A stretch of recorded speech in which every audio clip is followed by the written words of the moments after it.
Good afternoon. This is the House Appropriations Committee. It is Monday, March 9th, 2026. It's 2:00.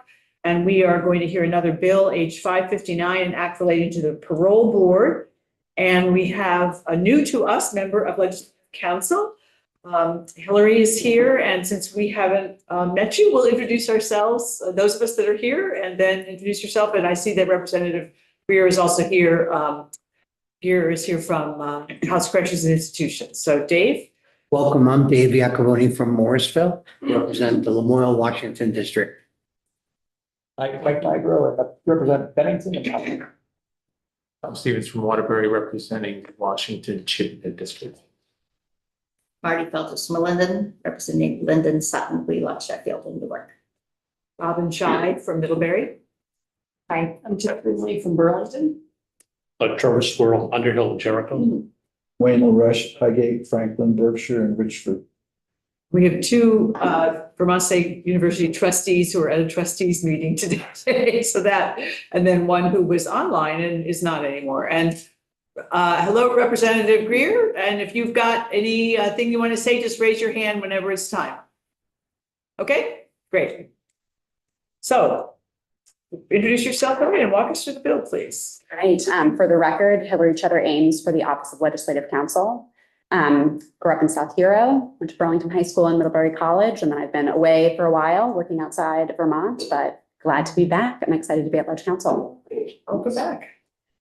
So H 559, we have draft 4.1. And just a quick reminder about where we are in the criminal justice process. This is after someone has been convicted and sentenced. Parole is a discretionary, conditional decision to release someone from a correctional facility into the community. And it's the parole board, a quasi-judicial body, that makes that determination, decides if someone will be released and under what conditions. So this bill is focused on four main things with respect to the parole board. It authorizes more training for parole board members.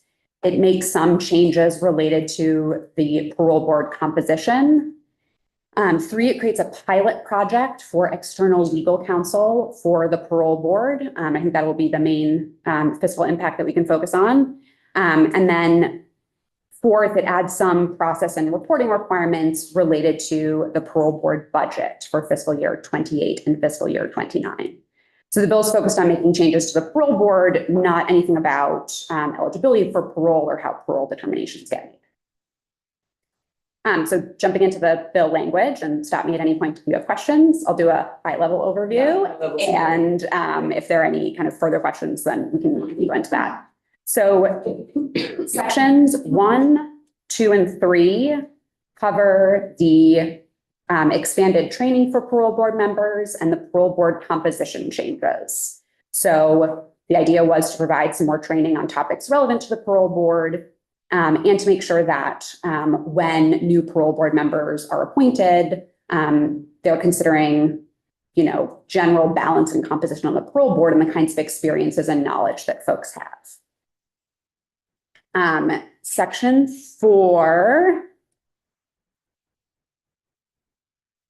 Will be on page 4. We'll do this in a little more detail because I think this will be the one potentially more relevant to the committee. Section 4 would create a parole board legal counsel pilot project for fiscal year 27. This external legal support would do 2 things: provide training to the board on due process and similar topics related to conducting quasi-judicial parole board hearings. And it would also provide legal advice to the board as needed related to parole board hearings. So a little step back, I mentioned the parole board is an independent quasi-judicial body. They do not have their own counsel. And parole board members aren't necessarily lawyers or judicially trained, but the nature of their job is hearing evidence, making determinations in ways that are pretty relevant to things that lawyers are a little bit more familiar with.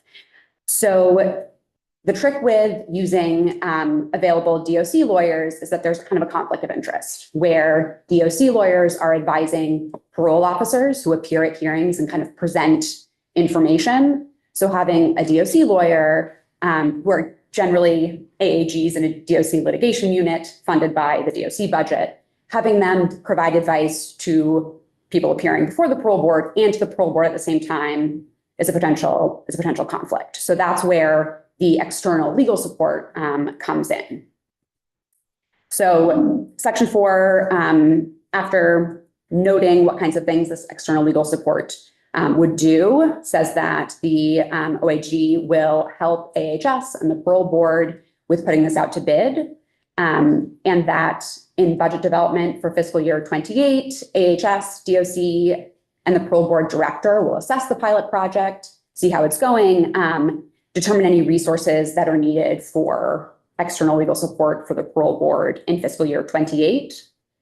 There's also a provision, this is subsection D, page 4, line 19, that by November of this year, November 15th, the parole board director will report back to House Corrections about how this pilot project is working, provide any recommendations about how this should look going forward. What does it mean for external legal support for the board and what kind of resources are involved? So this would start July 1st. Correct.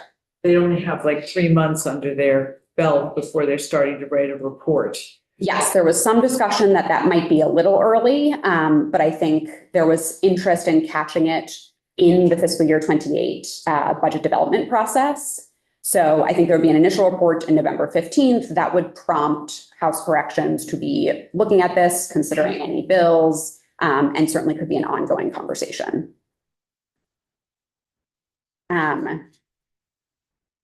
If no other questions, we'll move forward to sections 5 and 6, which are about funding for this parole board legal counsel pilot project. Section 5 designates $25,000 that DOC had in the fiscal year 26 budget for parole board external legal services. That was put out to bid and did not get any bids at $25,000, which I understand is part of why the committee wanted to put more money there going forward. So section 5 would carry that $25,000 from the fiscal year 26 budget for this purpose forward to fiscal year 2027 for the legal counsel pilot project. Section 6 would appropriate an additional $50,000 again, toward the legal counsel pilot project. My understanding from House Corrections, and I think they've communicated it to at least some members of the committee, is that they will find this $50,000 elsewhere. The draft as currently written designates the general fund so that House Corrections would pass this out of committee and bring it before you. But my understanding is that that is a placeholder and House Corrections will have a recommendation about where in the DOC budget or otherwise that additional $50,000 would come from. It doesn't have to be general fund. Yeah, Will, do you have something you want to say? Go right ahead.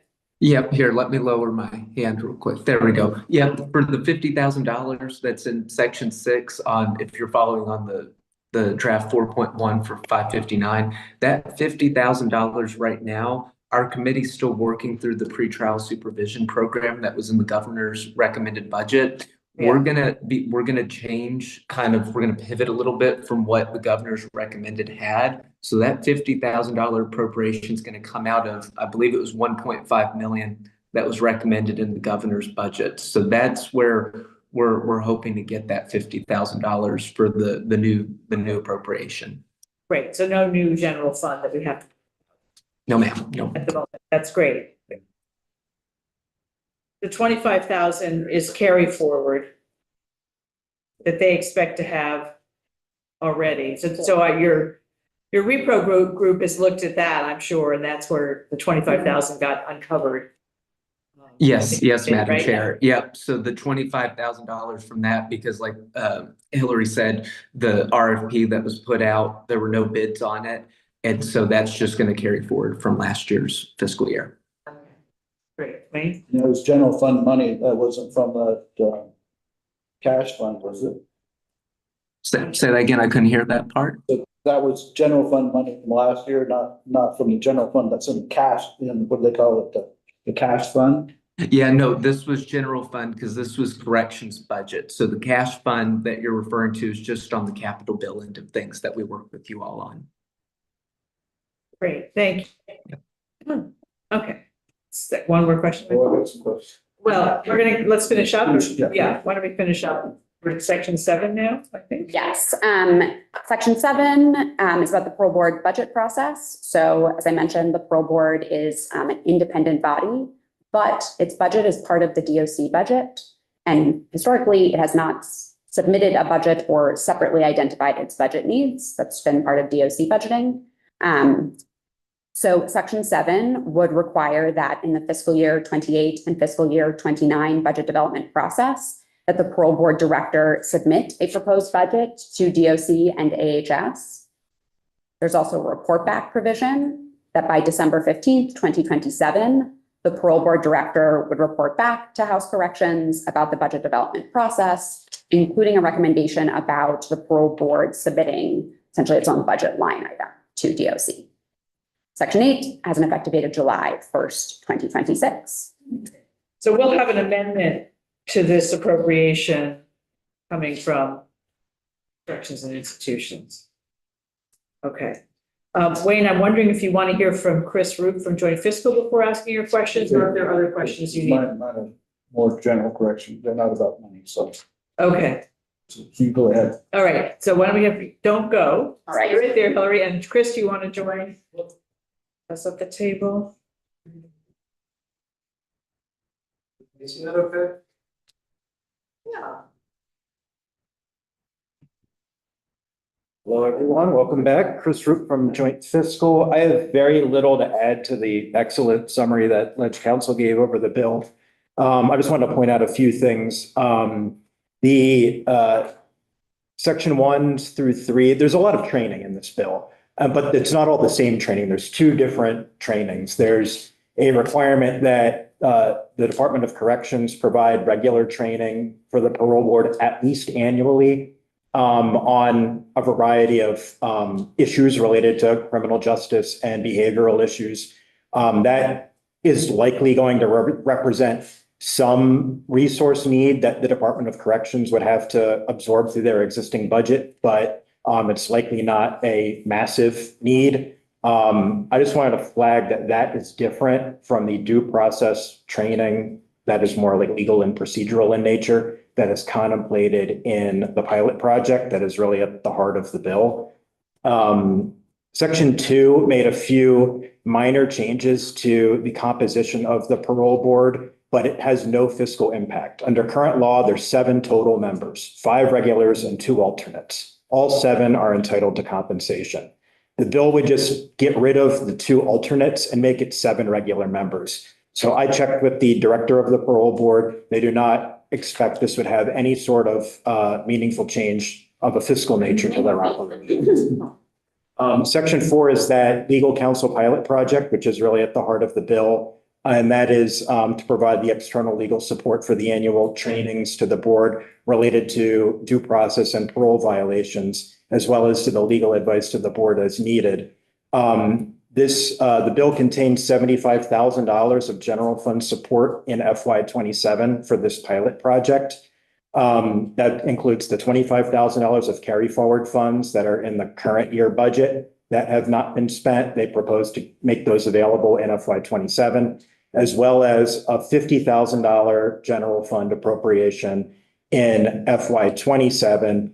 As was mentioned earlier, I don't know how you guys spend your Friday nights, but I spent my Friday before the break watching all of the testimony that corrections and institutions. Oh, my gosh. Chair Evans is very thorough. And they were very clear that it was not their intent to come to you all asking for money without suggestions on where to find it. So the bill currently says that there's a $50,000 general fund appropriation. My understanding is the committee will be talking to some members of this committee about their ideas on where to find it. The mechanics of that might be doing a reversion in one part of the budget in order to fund this. We'll figure that out. At the end of the day, though, this is not an additional thing to add to your list of new It items. doesn't go on James's spreadsheet. Right. And as was mentioned earlier, there's a reporting provision here that was really intended to, I think, help tee up a budget ask for FY28. Since this is all talking about 1 year and FY27, there would then be a report coming in mid-November in advance of you all coming back to figure out the FY28 budget. So whether or not this should be continued in what form would be part of that conversation. Section 5 just stipulates that carry forward language. And section 6 makes the $50,000 one-time appropriation. Again, we'll figure out on the back end how to make that happen mechanically. And, section 7 doesn't have a fiscal impact directly, but it is fiscal in nature and it's related to the budget process. And I thought you all might care. So I put a little description in here. As was mentioned, the parole board is sort of an independently operating unit within the broader DOC budget. And they do have their own little line there in B 336. But it's my understanding that the practice had typically been that DOC took the lead in developing the budget for the parole board. This language contemplates sort of flipping that around and putting the parole board director in the position of formulating a budget proposal to then elevate to DOC for a limited period of time to see how that works. And, since it's a bit of a change of current practice, thought the Appropriations Committee might be interested in that. Improving budget processes sounds like a good idea to us. Right. Who can agree? Who can argue with that? I know. So fun. So Wayne, do you have some questions you wanted to ask? You've answered some of them because I was wondering why the extra 2 people were added. What was impetus for doing that? They were already there. They just weren't serving except for when somebody was missing. They were effectively participating in the same way that regular members did. So I think this was kind of a line in the statute with practice kind of change to say they're participating in hearings just like the regular members are. So there wasn't something that happened that was an impetus for doing this bill. This is trying to improve. No specific concern or, problem arising to prompt it, more of a parole board. They've been operating all along with no attorney, or was DOC providing an attorney? So at certain points in time, the AAGs and the DOC litigation unit, who again are like in the Attorney General's office, but they are funded by the DOC budget. At times they would provide certain kinds of advice to the parole board. So there's kind of general advice about parole board operations, and then there is advice related specifically to hearings. And the AG's office has provided some of the general legal advice over time. But back in 2015, a bill was passed that specifically said that the AG's office and DOC attorneys cannot provide advice related to hearings, because that is the kind of conflict of interest that we teed up earlier, that DOC is appearing before the board. And so to have the same attorneys be providing advice to the board for hearings would be problematic. So do the members of the board have any liability concerning the decisions that they make? It's an interesting question. I might, if the committee is willing, I know the parole board director's in the room and might be able to speak better to what has been happening in the last few years. I don't have any specific knowledge of parole board member liability or cases involving that, but I'm happy to look further and report back. But if they had their own attorney, they would have some advice concerning those issues, right? Correct. Yep.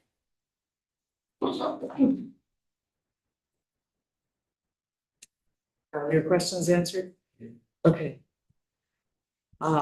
Any other questions so it sounds like we're going to get an amendment from corrections once they figure out. So we were not going to vote on it today anyway, but we've now had our walkthrough. Or well, at least whether or not you need to amend the bill, we'll at least have the plan, I think, from them on how to, and then we can work mechanically to figure it out. Because it might just be a one-time appropriation here, and then you do a reversion on the back end to make things balance out on the general fund sheet. But Once we have no new general fund, that works for me. In the vote.